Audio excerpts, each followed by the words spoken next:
Oh no! Every time we go live, I have this great feeling of euphoria, Kim. It's wonderful. And yet it seems to be displayed on your face as rabbit in headlights. Really? Not today. I can't say I'm amused, really, if I'm brutally honest. You never are, my lovely. Anyway, when we stop being ridiculous, we are delighted to have with us today the fabulous Lee Houghton, who's going to come and join our conversation and share with us and with you some hints and tips on confidence and how we can actually improve our confidence and the impacts it can have. Lee, it's an absolute delight to have you with us, and thank you for bearing with Nat and I thinking we're hilarious. No, thanks so much for the invite, actually. And I think what you should really do is start the recording about 15 minutes before you actually start the recording, because I think that's hugely and highly entertaining, if I'm honest. So it's been an absolute pleasure so far. It might be downhill from here, if I'm honest, but let's see what happens. Bless you, you are way too kind. So poor Lee, for everybody watching us, has just had to suffer Nat and I's attempt at this is how we meet at the start of a day. So actually, normally, Lee, Nat and I will have chatted for 5 minutes before in a day, so that some poor soul, you like yourself, is not subject to us two thinking we're hilarious, having our hi for the day. So thanks for being so kind and bearing with us. And Nat, have you got our first topic? Yes, Kim, I do. Thank you, Lee, for joining us. I really appreciate it. And yeah, confidence is a big thing for a lot of people, and a lot of people quite interested in this broadcast. And I know it's part of one of the things that you actually do as your job, Lee. So it's very interesting, actually. So the first topic is tips for building up your confidence. So if someone is kind of not feeling that confident, what sort of tips would you give them, Lee? So thanks for the question. I think first and foremost, I think confidence is individual and it's situational. So it depends on the person. Some people are really confident to stand on stage in front of people and deliver massive speeches. Some people are really confident to jump out of a plane. But other people might think about those two things and think that they are the worst nightmare. So I think the first things first is confidence is individual and it's situational. And I've got a little confidence formula, as everybody's got their own little formulas for everything. And when I think about confidence, I think about three things. I think about comfort. So how comfortable do I feel in that situation? I think about level of understanding of what good is and what's required of me, and I think of level of effort.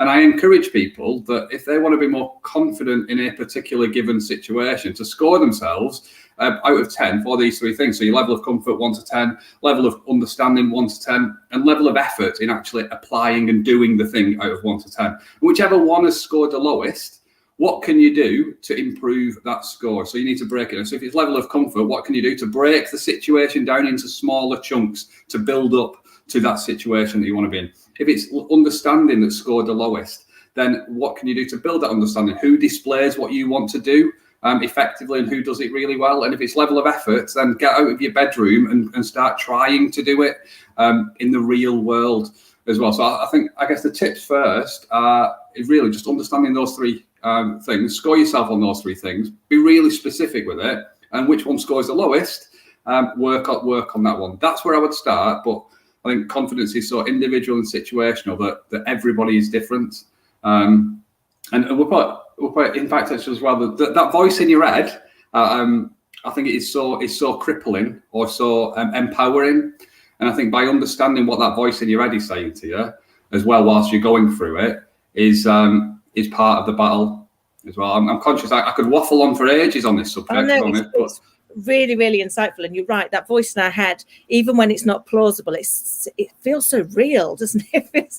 And whether it's telling us something that's good for us or bad for us, we kind of still believe it. So I think great advice is that kind of take that step back and identify which part of this is the one that I need to work on the most, because I think you're right. It is situational. We were chatting about this the other day, weren't we? Where, funnily enough, when I'm making my little girl beans on toast, I don't feel like an imposter. But when I'm doing a lot of other things, I often do. So there is those elements, isn't it, of your surroundings and what you're trying to achieve can have a real impact on how you show up. Yeah. Do you make amazing beans on toast, Kim? Well, my little girl thinks so, but to be fair, she's 4, so I'm not sure she's got the most discerning taste. that voice in our head is the words that we say to ourselves manifest themselves in the outside world in terms of our behaviour, and I think we've got to try to break that cycle. We're in a feedback loop of the words, and then that. In fact, actually, about 18 months ago, some person spoke to me and they said, "I'd like to be more confident public speaking." And I'd like, just in meetings, and we unpacked his thinking, and he was going, okay, before you go into a meeting, what are you saying to yourself? He was, well, I don't like public speaking. I don't like speaking out to people. And I said, well, when you're in that meeting and you start talking, what do you say to yourself during? You go, I'm going bright red. I'm starting to shake. My voice is going quivery. I'm going to forget what I'm going to say. And at the end of when you finish, you go, thank God that's over. I hope I never have to do that again. I was going, is it no reason that you're saying those things to yourself, and that is what's actually happening? And so if you can break that cycle of change the way that you're thinking about the situation that you're in, then that's a massive thing to do. And it starts with that, but I think it starts by asking yourself different questions, which is where that cue for confidence, the comfort, understanding and effort comes in. So you can start to ask yourself different questions to hopefully give yourself a different narrative to move forward with. So yeah, I love that, and it reminds me a lot of something that I realized a few years ago, probably about 4 years ago now, that the voice that we talk to ourselves with becomes the voice we teach our children to talk to themselves with. And that's what really got me working on how do I change my thinking, because actually some of the way that I've talked to myself over the years, like, you wouldn't talk to another living soul, even somebody you didn't like, you wouldn't talk to them in the same way. And therefore I realized I had to go and understand what it was, and then change it, reframe that thinking. And actually, one of the things I now do, and I get my clients to do, is say, if this were, for me, it's my little girl Scarlett. So if this was Scarlett, what would I say? Well, like a biased mother, I believe as long as she's kind and she tries hard, there's nothing in the world that little girl can't do. So I would say, be kind, try hard, and go for it, sweetheart. What's the worst that can happen? And I think, well, if that's the advice I'd give her, that's the advice I have to take for myself. And it really does help you change that thinking, doesn't it? And look at it and go, well, what is the worst that can happen? I might stand up and say something really stupid, but I'll probably survive. Yeah, I think the kids thing is really important as well. I believe that my boy, so I've got two little kids, but my boy's 8, the eldest, and I believe that he is going to annoy so many people when he's older because he walks so slowly down the stairs. And when I've started to analyse this, it's because that as the first child, really protective of the first child, not wanting any harm to come to the first child. Every time he's at the top of the stairs, you'll hear cries of, hold on to the handle, watch it don't fall, be careful taking that first step, sit down when you're going down the stairs.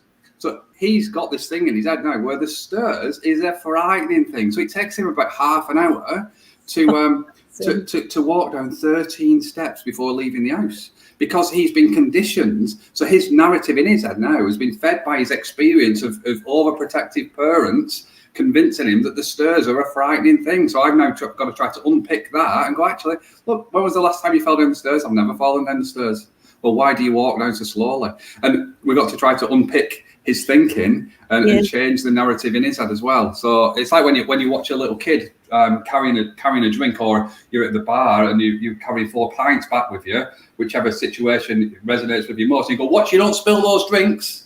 And then the first thing you do is you spill those drinks, because you're influenced by the words and then the voice in your head, and then that voice in your head manifests itself out externally. Well, you have to picture it, don't you? There's an old fable where there was 2 cousins and they'd climbed a tree, and the parents were stood at the bottom, and one parent said, hold on tight, and the other one said, careful, don't fall.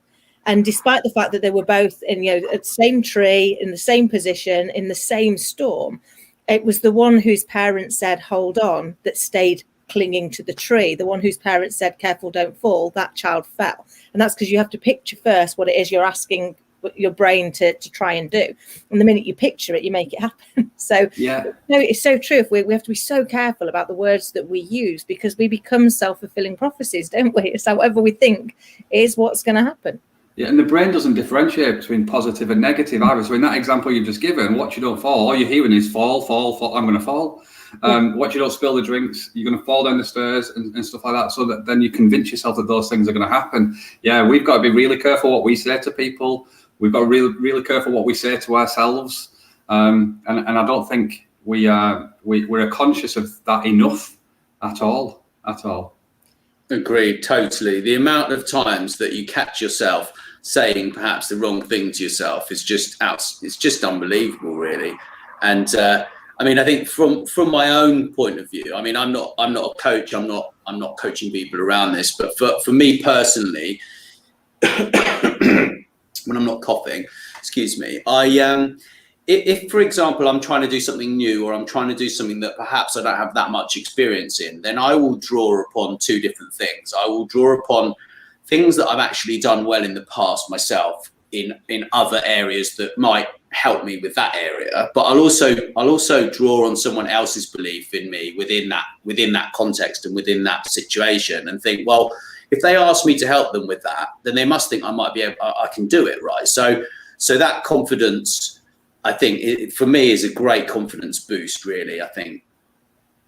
Yeah, and there's a big fake it till you make it thing, isn't there? So some people are wired that if they are asked to do it, and then they'll become more confident doing it. But for some people, that's a massive thing to do, so it'll actually have a negative impact on their confidence, and they'll not be able to take it, which is why it's all about the individual person. Yeah. And it's about them understanding, asking themselves questions about what they're doing. So exactly like you said, they're not using your experience from the past to help you become more comfortable, understand a little bit more, and then give you the confidence or will to be able to try a little harder with the effort with it as well. It's so true, and it reminds me of, like, I can always go back to children, but I guess I'm learning so much watching my little girl grow. And you kind of look at it and think, if I said to you, when you wake up tomorrow, you're going to have to learn how to walk or talk or run or jump or skip, you'd be overwhelmed. We'd all be overwhelmed. And yet, at our most vulnerable, we learn how to do that. It made me think, okay, how at our most vulnerable did we do the thing that would terrify us today? And I think it comes down to three things. The first is we want to be the same as everybody else. So you can do it. I want to do it. The second is, I don't really know how to say no and mean it. Even a toddler tantrum runs out of steam at some point. And the third is, I've yet to see any child trying to walk that hasn't got at least one person surrounding it going, come on, sweetheart, you can do it. You're so close. Because we loan them our belief. We believe they can do it. We know they can. And that made me realize that is probably one of the greatest gifts that we've got, is we can give somebody our belief.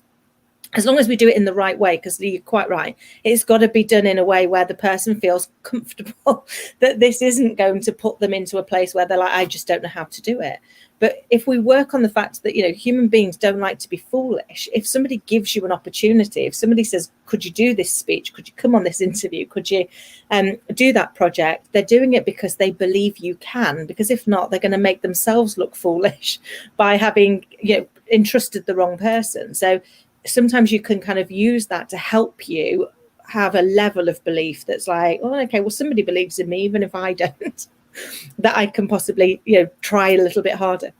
Yeah, belief is so important as well. It's just like Roger Bannister, before both of your time, there was a chap apparently called Roger Bannister who ran really quick, a mile, the first person to do it under 4 minutes. And before he did it, doctors told him, the human body cannot run the mile in under 4 minutes. Everybody else believed that you could never do it, but he believed he could do it, and his training, his diet, and everything like that showed and give him the belief that he could end up doing it. He did it, but then 6 weeks after he did it, somebody else did it because they believed it was possible. And how often do we see somebody doing something and then a number of other people being able to do it because the belief is there then? So whether it's us passing on and demonstrating or giving belief to others, or whether we can witness and see that social proof of it happening, we need to believe in each other and believe more for allow people to be more confident as well. So now I think, belief is key. Key.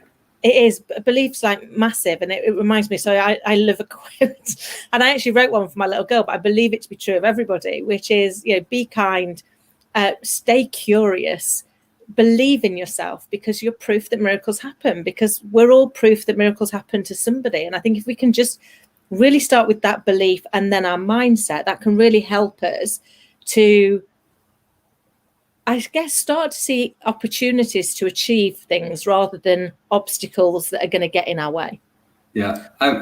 Sorry, Nat. Just one more quick thing before we're on this is turning into a parenting conversation, because my two kids, they're not the most confident, but they are starting to become more confident. And about 6 months ago, well, in fact, actually, when COVID first hit, I worked away 5 days a week and stuff, so I only saw them at the weekends. But then when COVID first hit, and I was in this house with them at times, and I had to reintroduce myself to the family, we started singing a song every morning that we made up ourselves. It goes, I'm happy, I'm myself, and I always do my best. Woo! Right, so we do those things, and because I want them to start telling themselves that I am happy, I am being myself, and I always do my best, so that then they start believing it, no matter what they are doing in life, no matter what it is. So before I walked them to school this morning, that's an absolute blessing. I'm grateful for being able to do that. We sang on the way down the stairs. Admittedly, it took longer to get down the stairs than normal children, which gives us time to sing it twice. I'm happy, I'm myself, and we always do my best. Woo! Because I just want them to internalize it and believe it. Oh, I love that. I love that. I do. My little girl, part of her going to bed routine in the middle of singing, and my singing voice is like fingers on a blackboard, so I'm not going to make anybody suffer it. Apart from her, she seems to think it's lovely. But in between her songs, I always do the, do you know, I'm really proud of you, and then I'll tell her something I'm proud of her for, and you know that something I really appreciate about you, so that you're kind of almost getting into that. Actually, these are the things. It's always about being kind. It's always about having tried hard. It's always about being a self, because we are all supposed to be ourselves, and yet we don't tell anybody that, do we? We make it wrong to be anything other than everybody else, and yet we're all unique. I think we've got to be able to be comfortable with the fact that we're different. Completely. Yeah, absolutely. So, Lee, what does it feel like to be confident? It's a really good question, Nat. What does it feel like to be confident? I think it feels quieter in your head. It's not a feeling. I guess that's a sound. So I think what I would say is that it feels. Apart from the positive, it feels good. You've got all them endorphins running through your body, and you're positive, and you can do anything. You can achieve anything you believe. I think it feels a lot quieter, calmer, comfortable. I think it's a place where we all strive to be. We strive to be confident, and we strive to be, I think, comfortable in our own skin. So it comes back to what Kim was saying about being ourselves. So I think it comes down to how it feels is comfortable in our own skin, and like we can achieve whatever it is we're about to do. And it's a little bit quieter in our heads, and we can live outward rather than in here. I think is how I would try to sum it up in a lot of words. No, I love that. And you're so right, because it can get so noisy in our heads, can't it? I mean, we can get so distracted with things that don't add value, and we don't even know if they're true. So we have these opinions of what we think other people think about us, but we don't know what they think about us. We're not asked. So you've kind of got to get to it that says, actually, you've got to get comfortable with what you think about you. That doesn't mean to say that you dismiss other people's opinions, but until they give you them, you can't assume what they are, and you've just got to go. I work on the assumption that every day I'm going to have to look at myself in the face because I'm going to put my mascara on, and I've yet to work out how to do it without looking at myself properly. So I have to look and say, how is that going to feel tomorrow when I look myself in the eye? Am I going to be comfortable with what I did today? Am I going to be comfortable with how I acted, how I showed up, how I treated people? And if the answer is no, do something different, because that you're going to have that connection, aren't you? Yeah, I think just with that as well, I think when you feel confident, you're not thinking about the past and what's happened. You're thinking about what you can achieve in the future, but you're living now. When you're not very confident, you're thinking and worrying about what has happened, what's going to happen, and so you're not here now as well. And I think there's without going really spiritual and things, I think there's such strength in presence and living in the moment, because it allows you to control so much more. Oh, that's so true. It reminds me of a quote, which is that the past no longer needs you and the future isn't promised. So all there is right now. That's why they call it the present. Which I just like, as a kind of reminds me that actually, do you know what? You could miss out on what's happening right now, thinking about something that's either not going to happen or has already happened, and therefore there's nothing you can do about it. But you miss an opportunity to really see what's happening today, don't you? Yeah, completely. Yeah, very much so. I mean, Robert actually mentioned, he said we were fearfully and wonderfully made, right? Which is quite interesting, because actually fear is just false evidence appearing real, right? Like that's the quote. That's what a lot of people say, don't they? And you know, I think definitely when you're in the moment, I agree 100% with what you both have just said there. But I think onto the next one, right? How does a person go about getting more self-confidence? So I think we've touched on a number of these things: belief, and quieting that voice in your head. And so I was working with somebody 2 or 3 weeks ago, and they were struggling to do something. And I said, the next time you're asked to do that, write down the conversation that you're having in your head on paper in front of you, and make it real, so you can revisit and challenge, are those things right, or are those things not right, and where have they come from, what's created this narrative that you currently, are the assumptions that you're making true or false, and we can have that type of conversation. So I think it comes with getting stuff out of here to somewhere. So when I have darker days and darker moments, I write stuff, and I've wrote some really dodgy poems that only rhyme if you've got a Chorley accent. But it's my way of getting all of that out of my head and allowing me to deal with whatever it is. And I think there's so much value in that. We live too much in here, and I think if you want to be more confident, get whatever's happening in here out, because whatever's in here will create itself out here. And so that, yeah, that's what I would say.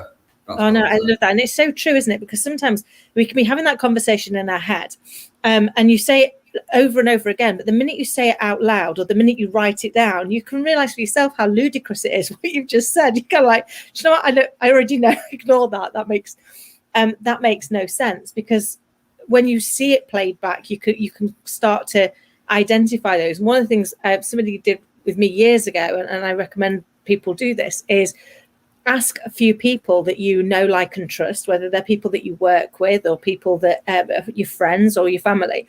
What are the 2 or 3 things that they think you're really, really good at? And what's the 1 or 2 ways where you get in your own way?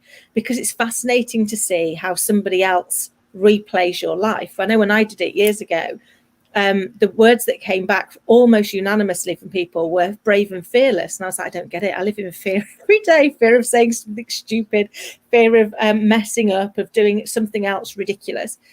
But their view was, you will up sticks and move around the country to places you don't know, to do jobs you're not certain you know how to do. That's brave and fearless. I mean, interesting. I thought flighty and a little bit stupid. But I wonder how different my life would be if I borrowed your words instead of mine. And now whenever I find myself telling myself that I'm flighty and a little bit stupid, I'll go, everyone else will think it's brave and fearless. Borrow brave and fearless, because actually it is getting it out of our heads, isn't it? Because in here we distort everything, and we don't mean to. But you mentioned it earlier, Lee. Our brain doesn't understand the difference between whether it's helping and harming. So it doesn't know if it's a positive or it's not. It's just desperately trying to answer whatever question we've given it to answer, because it tries to guide us, doesn't it? It tries to keep us on track. Yeah, completely. And I think the reason why we want to be more confident is key as well. So I believe the difference between good and great is your ability to evoke emotion in others, and the first person is yourself. And if you've got a strong enough reason that you feel strong enough about to be more confident in situation X, then you've got a greater chance of success. If it's just to do a better job or to have a slightly better day, then really are you gonna do the work to and when it's not going the way that you want it to actually continue to be more confident in the thing. I remember I used to want to go to the gym, and one night I slept in my gym gear because I thought it'd make it more frictionless. I had a terrible night's sleep and didn't end up going to the gym because my reason to go to the gym wasn't big enough, and I think I didn't feel strong enough about it. It wasn't about whether it was getting dressed in the morning that I believed was the challenge. It was my reason to go to the gym wasn't big enough. Can't believe I've just told you that story. Don't worry. I love the fact you slept in your gym kit, but it's true, isn't it? We can tell ourselves that this is the reason why we're not doing it, and the reality is often we just don't want it enough. Which I guess is kind of what you're saying is like it's just not important enough, because once something is really important to us, once something hits that level of desire, then actually it's amazing what we can find the strength to do, isn't it? Or find the determination to achieve.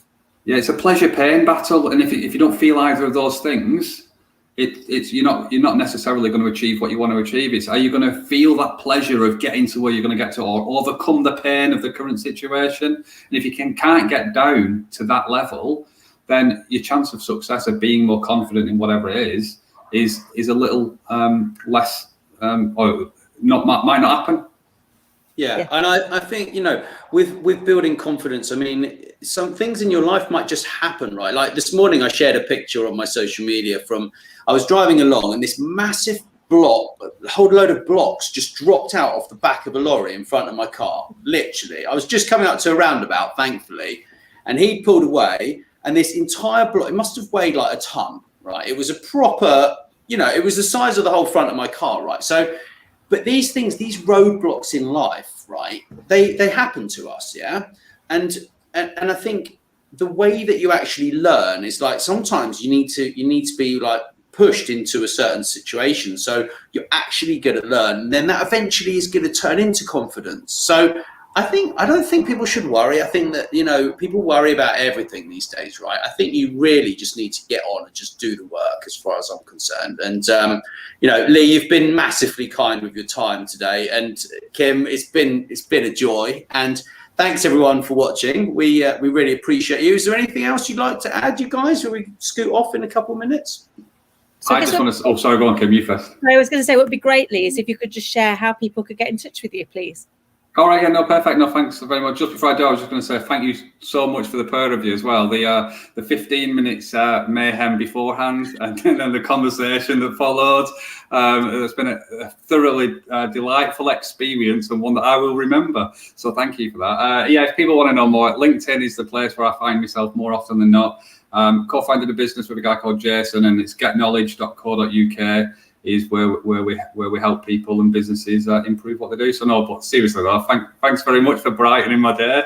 Oh, bless you. It's been a delight. And don't go anywhere. We're going to end the broadcast, but it'll be lovely to actually say a proper thank you and goodbye, just since you have actually suffered our delirium so kindly. So for everybody watching, thank you so much. We look forward to speaking to you again soon. In the interim, thanks everyone. We appreciate you.